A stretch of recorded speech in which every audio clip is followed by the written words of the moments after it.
탈북자들은 지금 이 순간 생사의 갈림길에 있을 가능성이 높습니다. 이들의 이름과 얼굴을 TV조선이 공개합니다. 단독 입수한 바로 이 사진입니다. 세계가 이들을 기억해 최악의 사태가 일어나지 않게 힘을 보태자는 취지입니다. 신은석 기자입니다. 중국에서 촬영한 사진입니다. 이 사진 속에는 이번에 라오스에서 북송된 9명 가운데 8명의 탈북자들이 포함되어 있습니다. 이광혁, 정광영, 장혜리, 조혜지, 박광혁, 유철용, 문철, 유광혁입니다. 나머지 북송자 배경원은 아직 중국에 오기 전이라 여기에는 없습니다. 탈북자 김강식 군은 북한에서부터 일부 탈북자들을 알고 있었고 중국에 건너와서도 선교사의 도움으로 함께 생활했다고 증언했습니다. 북한에서부터 같이 있었고요. 알기도 어릴 때부터 같이 알았고요. 아니요, 여기서 여자들만 빼놓고는 거의 같이 있었죠. 이들 가운데 이광혁, 박광혁 군은 공부를 잘했다고 기억했습니다. 영어도 잘 읽고 수학도 잘하고. 누가? 이강혁이가 박강혁이가 나 잘했고요. 그래갖고 솔직히 중국에서도 인정받았고요. 북한에서도 인정받았던 아이고요. 어릴 때 북한에서 함께 지낸 문철이는 동네 아주머니에게 혼나다가 우연찮게 어머니가 일본인이란 말을 들었습니다. 일본 여자였고 일본인 살았다고 말한 거고요. 가나마 지금 사는 곳은 평양이고 살아있다고 말했어요. 근데 그 말을 나는 간디서 들은 것도 아니고 라오스에서 자신과 똑같은 절차를 조금 늦게 밟다 북한에 보내진 친구들이 그냥 어디서든 살아있기만을 바랄 뿐입니다. 걱정된다겠고 가들이 순간에 기분 한국을 올 수 있는 아이들은 아니잖아요. 그래도 갔는데 오려면 한 몇 년씩 기다리겠고 할 수 없고 오려면 또 노력해야 되잖아요. 보고 싶고 또 만날 수 있다는 기대는 가지고 있고 소망 가지고 있지만 그렇게까지는 제가 담당 못하고 장담 못해요. 그러니까. 이들의 해맑은 미소를 다시 보려면 국제사회가 적극 나서야 합니다. TV조선 신은석입니다. 앞서 보셨듯이 이 탈북 청소년들에게는 저마다 당찬 목소리와 꿈이 있습니다. 이 청소년들을 도우면서 함께 생활했던 목사로부터 직접 들어봤습니다. 이어서 김정한 기자의 단독 보도입니다. 장래 희망이 카레이서라는 광혁군. 광영군은 사람들에게 기쁜 소식을 전하고 싶다고 했습니다. 지금은 날개가 다시 꺾였지만 사진 속 북한 청소년들에게도 자신들만의 푸른 꿈과 목소리가 있었습니다. 탈북을 이끈 선교사 부부와 함께 지난해 한때 중국에서 이들과 함께 생활했던 안모 목사. 그에겐 아직 어리지만 서로 믿고 의지하며 돈독한 우애를 보였던 10대들의 모습이 선합니다. 이광혁은 마음이 상당히 여리고 구걸 생활도 잘 못했다고 해요. 그 이광혁을 먹여 살려서 꽃제비도 세계에서는 문철이가 아니었으면 이광혁은 굶어 죽었을 거라고.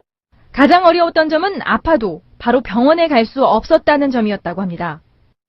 혹 문제가 생기면 공동체에 있는 아이들이 다 위험해지기 때문에 제가 할 수 있는 한 모든 약을 준비해서 가져갔습니다. 꽃제비로 생활했던 아이들이 털어놨던 생존 비법도 공개했습니다.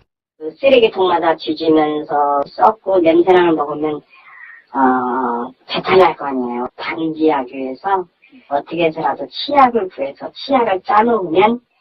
안 목사는 영원군은 동상 걸린 발가락이 낫기만 하면 신을 믿겠다고 했는데 다시 가혹한 생활에 처해져 믿음을 저버릴까 우려했습니다.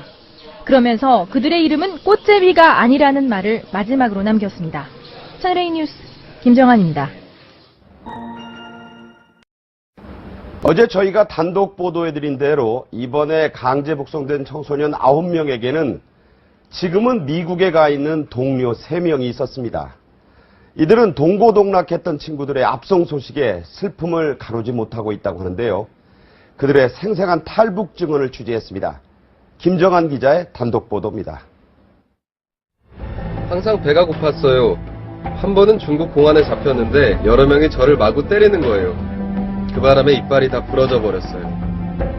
엄마 아빠 얼굴은 한 번도 본 적이 없어요. 고모가 우리도 먹을 게 없다고 저한테 집 나가라고 했어요. 그래서 옆 다니면서 사람들 가방 속 소지품을 훔쳐 팔아서 생활했죠. 탈북도 40차례나 했는걸요. 7살부터 장마당 바닥에 떨어진 음식물 쓰레기를 주워 먹었습니다. 그러다 고아원 원장님에게 끌려갔는데 매일 맞기도 했습니다. 중국으로 도망가 숨어 지내다가 2010년 봄에 선교사님을 길에서 만났습니다. 주 선교사 부부의 보살핌을 받았던 사진 속 12명 중 지난 2월 미국에 안착한 3명의 증언입니다. 학습 장애가 있다는 점, 어린 나이, 그리고 본인의 의사 등 각자의 사정을 반영해 먼저 미국행 비행기를 탄 이 아이들은 압송된 친구들의 소식에 가슴이 메어옵니다. 모두 같은 아픔과 고난을 겪었기에 남의 일일 수 없습니다. 아이들의 사정에 정통한 한 소식통은 이제는 온 힘을 모아 9명의 구출에 힘써야 한다고 호소했습니다. 저희들의 원뜻은 아이들을 포커스 시켜야 되는데 지금 정부 측에서 엉뚱한 소리들을 해대가지고. 채널A 뉴스 김정환입니다.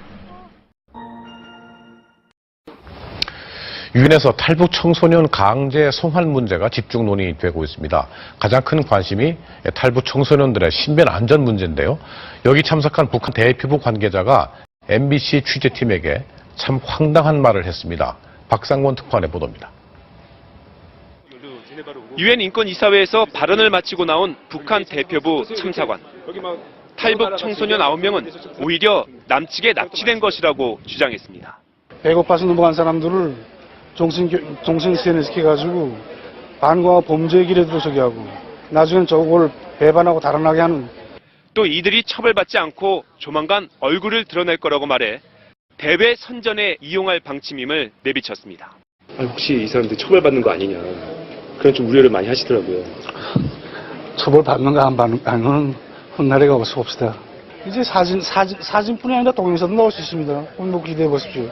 하지만 그러면서도 정작 신변 안전을 객관적으로 확인할 조사단은 거부했습니다. 배교합니다. 절대. 전면 배교하기 때문에 인권조사위원이든 특별보고자든 우리나라에 와서 돌아치는 거 우리는 환영하지 않습니다. 다음 달부터는 유엔 차원의 대대적 북한 인권 조사가 이뤄질 예정. 하지만 유엔의 권위도 송두리째 부정했습니다. 북한 인권이 이렇다라는 식의 이제 결론 보고서 나오게 되면 큰 부담이 되는 거 아니에요?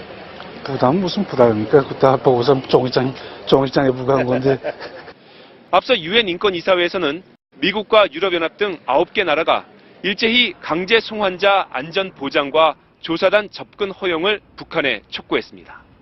이곳에선 내일도 탈북 청소년 강제 송환 문제가 집중 논의됩니다.